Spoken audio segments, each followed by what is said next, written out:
কলকাতার ট্রাম রাস্তায় নিহত বিপ্লবী ছাত্র রামেশ্বর বন্দ্যোপাধ্যায়ের মৃত্যুকে চকিতে লেখা। ফিরে যান ঘটনাস্থল থেকে, সারা রাত জেগে থাকেন, সারা রাত জেগেই কবিতা লিখেছিলেন।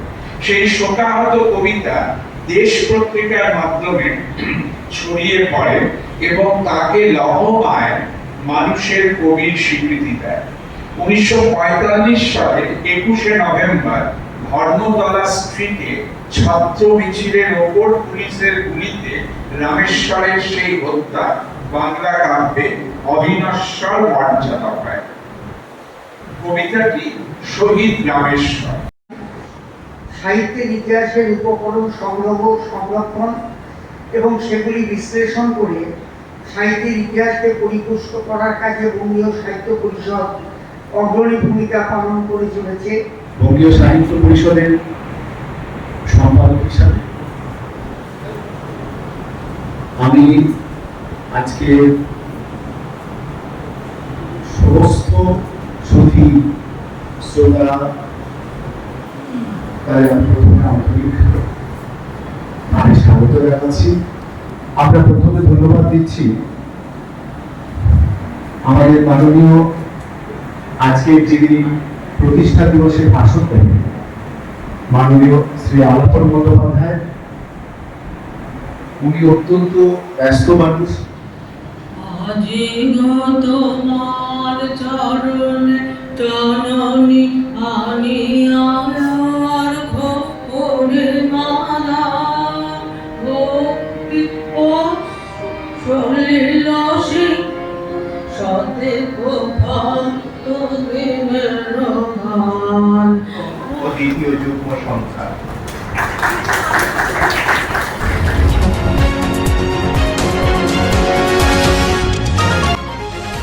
আপনারা দেখছেন এইকাল.in, সঙ্গে থাকুন, ভরসা রাখুন। সাড়ম্বরে পালিত হলো বঙ্গীয় সাহিত্য পরিষদের 132তম প্রতিষ্ঠা দিবস।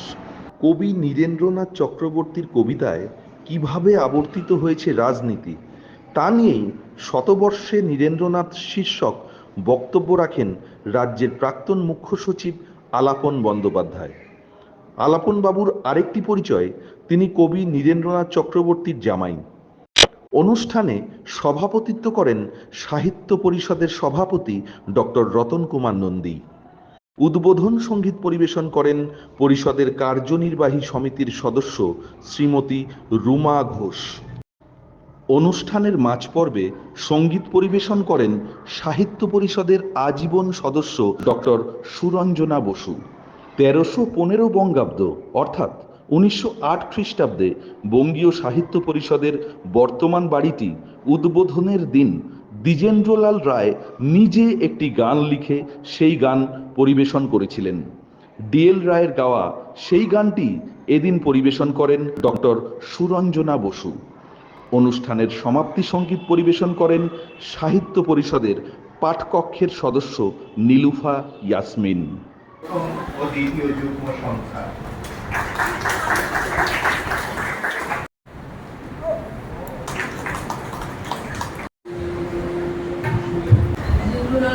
বিশেষ করে এই প্রতিষ্ঠানের জন্যই গানটি রচনা করেছিলেন এবং প্রতি বছরই এটা গাওয়া হওয়ার একটা বৃদ্ধি আছে। গানটি আমি গাইছি। তোমার চরণে জননী আনিয়ার খোরে মালা ভক্তি ও সলিলসি সতে ভক্ত দিনের গান মন্দির প্রতিমা তোমার লাগি পয়সা উড়ায় পথে পথে ভাঙি তোমারে বুঝিতে মিলেছে জননী স্নেহের শরীরে করিয়া জননী বঙ্গ ভাষা এ জীবনে চাহি না অর্থ, চাহি না মান, যদি তুমি দাও তোমার দুটি অমল অমল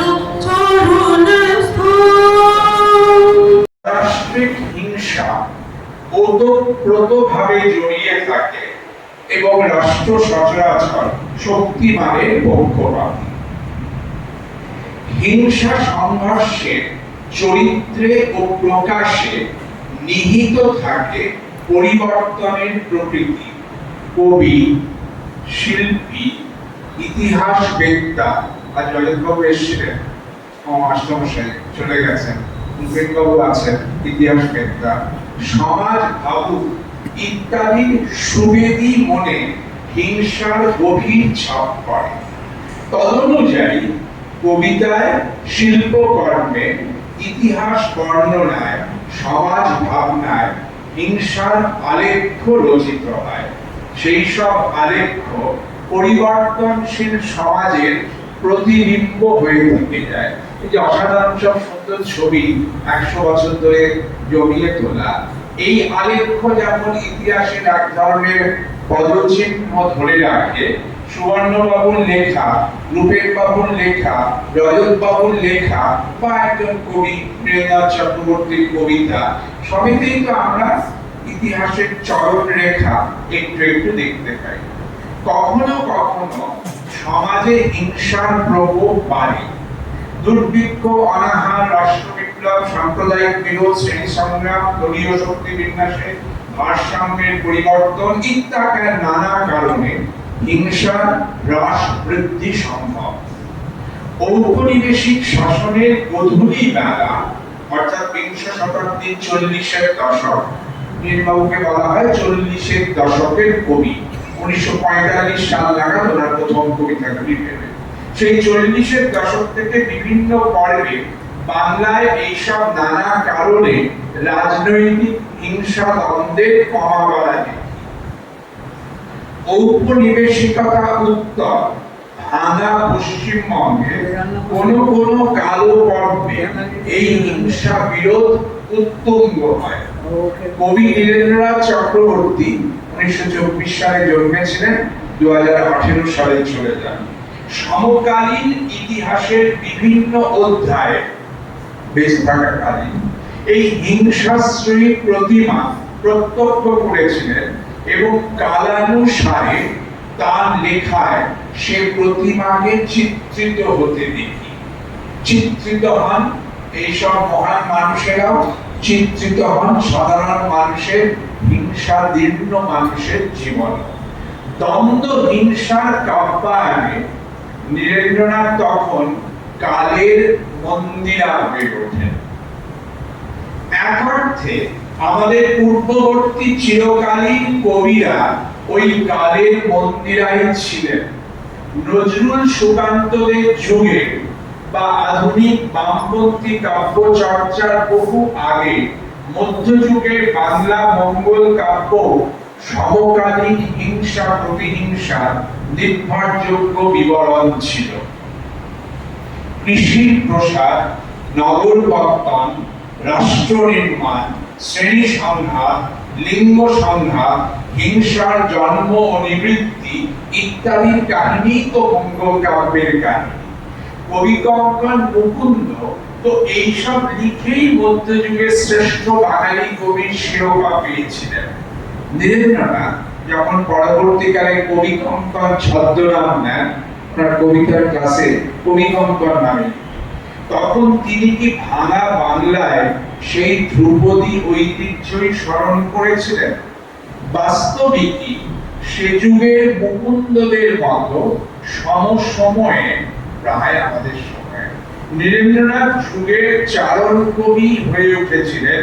সেজন্যই তো তার ওই তুমুল লোকপ্রিয়তা।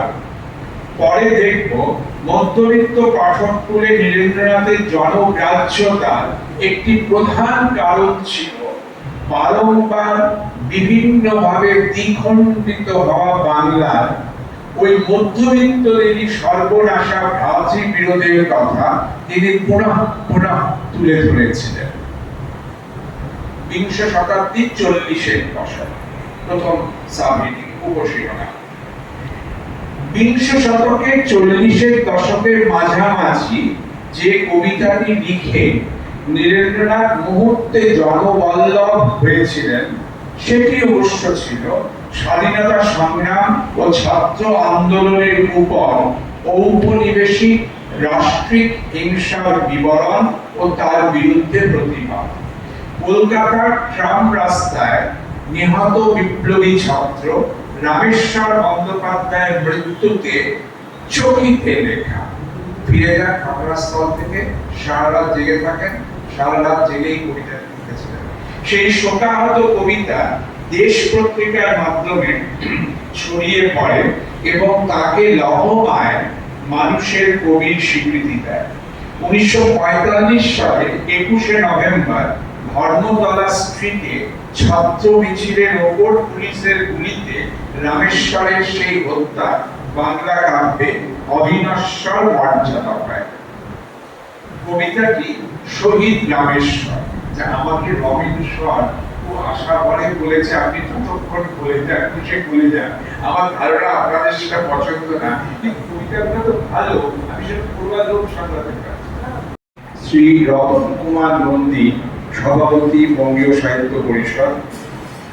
শ্রী বারিদবরণ ঘোষ, ভূতপূর্ব সভাপতি ও বর্তমানে নিমাই চট্টোপাধ্যায় কোচি পরিষদের মাননীয় সদস্য। আজকে রাখালদাস বন্দ্যোপাধ্যায় স্মৃতি পুরস্কার প্রাপক শ্রী রূপেন্দ্র কুমার চট্টোপাধ্যায়,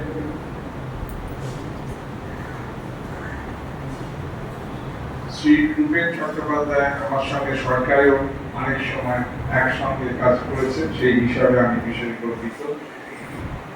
শ্রী সুবর্ণ বসু, আজকে যিনি ইলাচন্দ্র স্মৃতি পুরস্কার পেয়েছেন, এবং শ্রী রমেন কুমার সর, সম্পাদক বঙ্গীয় সাহিত্য পরিষদ, যিনি মূলত আমার সঙ্গে যোগাযোগ করেছেন এবং যার সঙ্গে আমার অনেক দিনই যোগাযোগ রয়েছে। আমি তো খুব গৌরবান্বিত, এই বঙ্গীয় সাহিত্য পরিষদ বাস্তবিকই খুব ঐতিহ্যশালী প্রতিষ্ঠান। যেসব মানুষের নাম এই পরিষদের সঙ্গে যুক্ত আছে, রবীন্দ্রনাথ ঠাকুর, রমেশ দত্ত, আমি যে চাকরি করি, আইএএস চাকরি করি, তার পূর্বসূরি যে চাকরি ছিল আইসিএস, সেখানে অনেক মেধাবী লোক ছিলেন, কিন্তু রমেশ দত্ত সম্ভবত আধুনিক ভারতের শ্রেষ্ঠ মনীষীদের একজন। তাদের মতো মানুষের মেধার সঙ্গে জড়িয়ে আছে, এই ভাবলে বাস্তবিক শিহরণ হয়। ফলে আমাকে যখন প্রতিষ্ঠা দিবসের ভাষণ দিতে বলা হয়, আমি বেশ বিড়ম্বিত বোধ করি যে গৌরব খুবই কি বিষয়ে বলব। সেখানে রমেন বাবু আমায় বলেন যে কোনো বিষয়ে বলুন। এখন যে কোনো বিষয়ে বলা আসলে আরো বিড়ম্বনা, একটা ধরিয়ে দিতে সুবিধা হয়, এই বিষয়ে আমি বলবো। উনি বললেন না, আপনার যা খুশি আপনি বলতে পারেন। তো যেহেতু যা খুশি বলতে বললেন, আমি যার হাত ধরে প্রথম এই বাড়িতে আসি, আমার প্রয়াত শ্বশুর মশাই কবি শ্রী বীরেন্দ্রনাথ চক্রবর্তী, তার শতবর্ষ চলছে এই বছরে। তার কন্যা স্বর্ণালী চক্রবর্তী বন্দ্যোপাধ্যায় কলকাতা বিশ্ববিদ্যালয়ের ভূতপূর্ব উপাচার্য এবং এখন ওয়েস্ট বেঙ্গল জয়েন্ট এন্ট্রান্স বোর্ডের চেয়ারপারসন। তিনিও আমার সঙ্গে এসেছেন, যেহেতু তার স্মৃতিতেই তখন বলা সাব্যস্ত হলো। আমি নীরেনবাবুর হাত ধরে এই বাড়িতে প্রথম আসি, পরে বীরেন্দ্রনাথ চক্রবর্তী চলে যাওয়ার পর এখানে একটা শোক সভা হয়, সেই শোক সভাতেও আসি। তারপর একটা লেখা আমি ওনাদের পত্রিকাতেই, ওনাদের আমন্ত্রণে বিশেষ সংখ্যা নীরেন্দ্রনাথ চক্রবর্তী বেরিয়েছিল, সেখানে সেই লেখাটিকে একটিও প্রুফের ভুলবিহীন ভাবে বেরোতে দেখে খুব বিস্মিত হই। এখন যেভাবে ছাপা হয় তাতে যে কোনো পত্রিকায় খানগত প্রুফের ভুল পাওয়া যায়। ফলে সব মিলিয়ে আমার এই বাড়ির সঙ্গে নীরেন্দ্রনাথ চক্রবর্তীর স্মৃতি আমার মনের মধ্যে খুব জড়িয়ে আছে। ফলে আপনারা যদি অনুমতি দেন, তাহলে নীরেন্দ্রনাথ চক্রবর্তী শতবর্ষ পূর্তি উপলক্ষে এই বঙ্গীয় সাহিত্য পরিষদের সঙ্গে নীরেন বাবুর যে অনেক অন্তরঙ্গ স্মৃতি জড়িয়ে আছে, কর্মকাণ্ডের সঙ্গে ওনার অনেক যোগাযোগ ছিল, এই জাস্টিফিকেশনে আমি নীরেন্দ্রনাথ চক্রবর্তীর ওপরেই পড়ছি, ঠিক ওনার ওপর না। ওনার কবিতায় নানা দিক থেকে আলোচনা হয়েছে। ওনার কবিতা একটা কিছু ইন্টারেস্টিং না বললে আপনারা এবার শুনবে কেন? ওনার কবিতায় রাজনৈতিক হিংসা কিভাবে ফুটে এসছে সেইটা নিয়ে বলতে চাই। Poetics and politics, poetry and political violence, Nirendranath চক্রবর্তীর কাব্যকৃতি ও সমকালীন রাজনৈতিক হিংসার কাব্যায়ন। যদি কোনো একটা আতশ কাছে একজন সৃজনশীল মানুষকে না ধরি তাহলে তো একটু পেনাল হয়ে যায়, একটু একঘেয়ে লাগে। তাই একটা আতশ কাছে একজন কবিকে, সমকালীন রাজনৈতিক ইতিহাসকে এবং সাহিত্য পরিষদের যে বৃহৎ আধারে কাব্যকৃতির, সাহিত্যকৃতির আলোচনা করা উচিত, সেই আধারে রাজনৈতিক হিংসা সংগ্রাম সামাজিক ইতিহাসের অবিচ্ছেদ্য অঙ্গ। বস্তুত রাজনৈতিক হিংসা সংঘর্ষই সামাজিক পরিবর্তনের মূল লক্ষণ, ধারক ও বাহক। অনেক ক্ষেত্রেই রাজনৈতিক হিংসা শত্রুতা পটবদলের ধাত্রীদেবতা মাত্র। রাজনৈতিক হিংসা সন্ত্রাস কখনো রাষ্ট্রিক, কখনো অরাষ্ট্রিক। আবার তথাকথিত অরাষ্ট্রিক রাজনৈতিক হিংসা দেশ কখনো দলীয়, কখনো উপদলীয়, কখনো গোষ্ঠীগত, কখনো বর্ণভেদ সংজাত, কখনো বা শ্রেণীভেদ সংক্ষুব্ধ। সাহিত্যের ইতিহাসের উপকরণ সংগ্রহ, সংরক্ষণ এবং সেগুলি বিশ্লেষণ করে সাহিত্যের ইতিহাসকে পরিপুষ্ট করার কাজে বঙ্গীয় সাহিত্য পরিষদ অগ্রণী ভূমিকা পালন করে চলেছে। হরপ্রসাদ শাস্ত্রীর চর্যাপদ আবিষ্কার কিংবা বসন্ত রঞ্জন রায়ের শ্রীকৃষ্ণ কীর্তনের পুঁথি আবিষ্কারের কথা এ প্রসঙ্গে স্মরণীয়। বাংলা অনুবাদ সাহিত্য, মঙ্গল কাব্য, বৈষ্ণব সাহিত্য সব দিক থেকে প্রাচীন এবং মধ্যযুগের বাংলা সাহিত্যের ভিত্তিভূমি প্রতিষ্ঠায় উজ্জ্বল ভূমিকা পালন করেছে বঙ্গীয় সাহিত্য পরিষদ। পরিষদের সমৃদ্ধ পুঁথিশালা, প্রকাশনা, চিত্রশালায় সাক্ষ্য বহন করছে। বৈরঙ্গ দিক থেকেও সাহিত্য পরিষদ এগিয়ে চলেছে। শোভাবাজারের মহারাজ কুমার বিনয় কৃষ্ণ দেবের বাসভূমিতে এই প্রতিষ্ঠানের যাত্রা শুরু হয়। তারপর সভ্য সংখ্যা বাড়তে থাকায় স্থান সংকুলানের অভাবে একাধিকবার ঠিকানা বদল করে বর্তমান স্থানে অর্থাৎ 243 আচার্য প্রফুল্লচন্দ্র রোডের স্থায়ী ঠিকানা লাভ করে। মহারাজা মহিন্দ্রচন্দ্র নন্দীর 2 দফায় দান করা জমিতে সাহিত্য পরিষদের বর্তমান ভবনটি প্রতিষ্ঠিত। তখন সাহিত্য পরিষদের সেবকেরা এই ভবনকে পরিষদ মন্দির নামে উল্লেখ করতেন।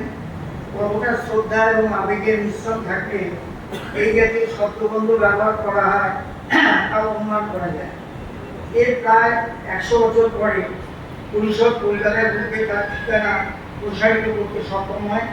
প্রবাসী বাঙালি নিমাই চট্টোপাধ্যায় প্রদত্ত অর্থ ভাণ্ডার দিয়ে, যে কথা আমাদের সম্পাদক তার স্বাগত ভাষণে বলেছেন, এবং এটা সম্ভব হয়েছিল খ্যাতনামা কবি ও চিন্তাবিদ অধ্যাপক শঙ্খ ঘোষের উদ্যোগে। এই এর সাহায্যে আমরা টালা পার্কের পাশে অবস্থিত সাহিত্যিক তারাশঙ্কর বন্দ্যোপাধ্যায়ের বসত বাড়িতে ক্রয় করতে সক্ষম হয়েছি। সেখানে অন্যান্য কাজকর্মের সাথে নির্মাণ করা হয়েছে তারাশঙ্করের স্মৃতি বিজড়িত সংগ্রহশালা। অন্যদিকে ভারতবর্ষের প্রাক্তন রাষ্ট্রপতি প্রণব মুখোপাধ্যায়ের প্রধানতায় পরিষদ 10 কোটি টাকার কর্পাস ফান্ড হিসাবে পায়। এ বিষয়ে বিশিষ্ট ভূমিকা পালন করেছিলেন স্বাগতা দাস মুখোপাধ্যায়, যিনি প্রণব মুখোপাধ্যায়ের বোন। এই কর্পাস ফান্ডের প্রাপ্ত সুদের অর্থ দিয়ে বিগত কয়েক বছর ধরে হেরিটেজ কমিশনের নিয়মাবলীকে মান্যতা দিয়ে আমরা উন্নয়নমূলক কাজ করে চলেছি। 1872 খ্রিস্টাব্দে ভারতীয় ভাষা ও সাহিত্য সংস্কৃতি সম্পর্কে আগ্রহী সিভিলিয়ান জন ভিমস বাংলা ভাষা ও সাহিত্যের উন্নতিকল্পে একটি একাডেমি করার প্রয়োজনীয়তা ব্যক্ত করে ইংরেজি ভাষায় একটি প্যাম্পলেট প্রস্তুত করেছিলেন। ভিমসের এই প্যাম্পলেটের অনুবাদ বঙ্গীয় সাহিত্য সমাজ নামে বঙ্গদর্শন পত্রিকার 1279 আষাঢ় সংখ্যায় প্রকাশিত হয়। কিন্তু এর প্রায় 21 বছর পরে 1893 খ্রিস্টাব্দের 23 জুলাই 8ই শ্রাবণ 1300 বঙ্গাব্দে মহারাজ কুমার বীণা কৃষ্ণদেবের বাসভবনে দি বেঙ্গল একাডেমি অফ লিটারেচার নামে একটি প্রতিষ্ঠানের জন্ম হয়। এই প্রতিষ্ঠানের সভাপতি হয়েছিলেন বীণা কৃষ্ণদেব এবং সম্পাদক হয়েছিলেন ক্ষেত্রপাল চক্রবর্তী। সহ-সভাপতির পদ পেয়েছিলেন দীনেন্দ্রনাথ দত্ত ও এল লিওটার্ড। লিওটার্ডকে কোষাধ্যক্ষের দায়িত্ব সামলাতে হয়েছে। বাংলা ভাষা ও সাহিত্যের উন্নতির জন্য যে প্রতিষ্ঠান গঠিত হয়েছিল তার নামকরণ করা হয়েছে ইংরেজিতে। সবার কাজকর্ম করা হতো ইংরেজি ভাষায়। এই বিষয়ে অনেকেই আপত্তি জানিয়েছিলেন, যার মধ্যে অন্যতম ছিলেন রাজনারায়ণ বসু এবং উমেশচন্দ্র বন্দ্যোপাধ্যায়। রাজনারায়ণ বসু একাডেমির সভ্য ছিলেন না। তিনি দেবঘর থেকে বিনোদ কৃষ্ণদেবকে যে পত্র পাঠিয়ে তার আপত্তির কথা জানিয়েছিলেন, সভায় তার পত্র নিয়ে বিস্তারিত আলোচনা হয়। অন্যদিকে উমেশচন্দ্র বন্দ্যোপাধ্যায়ের প্রস্তাব অনুযায়ী 18 ফেব্রুয়ারি 1894-তে মাসিক এখানে মুখপত্র যেটা বেরোতো দি বেঙ্গল একাডেমি অফ লিটারেচার নামে, তার সঙ্গে বঙ্গীয় সাহিত্য পরিষদ এই শব্দবন্ধ ছাপা হতে থাকে। পরে 29 এপ্রিল 1894 তারিখে 17ই বৈশাখ 1301 এই সংস্থার নাম হয় বঙ্গীয় সাহিত্য পরিষদ। সভাপতি হিসেবে নির্বাচিত হন রমেশচন্দ্র দত্ত, যার কথা স্যার আপন বন্দ্যোপাধ্যায় একটু আগে বলেছেন। সহসভাপতি হয়েছিলেন রবীন্দ্রচন্দ্র সেন। পরের সভায় রবীন্দ্রনাথ ঠাকুরকে সহসভাপতি পদে অন্তর্ভুক্ত করা হয়। প্রথমে সম্পাদক হিসেবে লিওটার্ড ও দেবেন্দ্রনাথ মুখোপাধ্যায়ের নাম থাকলেও লিওটার্ড এই দায়িত্ব গ্রহণে অসম্মত হয়। রামেন্দ্র সুন্দর ত্রিবেদীকে অন্যতম সম্পাদক হিসেবে গ্রহণ করা হয়। অর্থাৎ বঙ্গীয় সাহিত্য পরিষদ নামটি গৃহীত হয় 17ই বৈশাখ 1301। কিন্তু যেহেতু academy the Bengal academy of লিটারেচারের রূপান্তরিত রূপ বঙ্গীয় সাহিত্য পরিষদ, সেই জন্য আমরা প্রতিষ্ঠা দিবস হিসাবে প্রথম থেকেই ওই 8ই শ্রাবণকে আমরা মান্যতা দিই এবং আজকেও সেই তারিখ থেকেই গ্রহণ করা হয়েছে। এই প্রতিষ্ঠানের সূচনাকাল থেকেই বাংলার বিশিষ্ট মানুষেরা এর সঙ্গে যুক্ত ছিলেন। রামেন্দ্র সুন্দর ত্রিবেদী, হীরেন্দ্রনাথ দত্তের নাম তো বলেছি, ছিলেন রবীন্দ্রনাথ ঠাকুর, রমেশচন্দ্র দত্ত এবং পরিষদের বহু দায়িত্ব পালন করেছেন যে সমস্ত মানুষ। তাদের মধ্যে ঠাকুরবাড়ির দ্বিজেন্দ্রনাথ ঠাকুর, সত্যেন্দ্রনাথ ঠাকুর এবং পরবর্তীকালে সাহিত্যিক, বৈজ্ঞানিক বিভিন্ন মানুষের সঙ্গে যুক্ত ছিলেন। যেমন ছিলেন হরপ্রসাদ শাস্ত্রী, রাখালদাস বন্দ্যোপাধ্যায়, যদুনাথ সরকারের, রমেশচন্দ্র মজুমদারের মতো ঐতিহাসিক, তারাশঙ্কর বন্দ্যোপাধ্যায়, বলাইচাঁদ মুখোপাধ্যায়ের মতো সাহিত্যিক এবং প্রফুল্লচন্দ্র রায়, জগদীশ বসুর মতো বিজ্ঞানী এবং নির্মল কুমার বসুর মতো নৃতাত্ত্বিক। বিভিন্ন সময়ে এরা প্রতিষ্ঠানে হাল ধরেছে। সর্বোপরি শিক্ষা এবং সাহিত্য জগতের বিশিষ্ট মানুষ সুনীতি কুমার চট্টোপাধ্যায়, সুকুমার সেন, ব্রজেন্দ্রনাথ বন্দ্যোপাধ্যায়, সজনীকান্ত দাস, অসিত কুমার বন্দ্যোপাধ্যায়ের মতো সাহিত্য সেবকরা তো ছিলেন।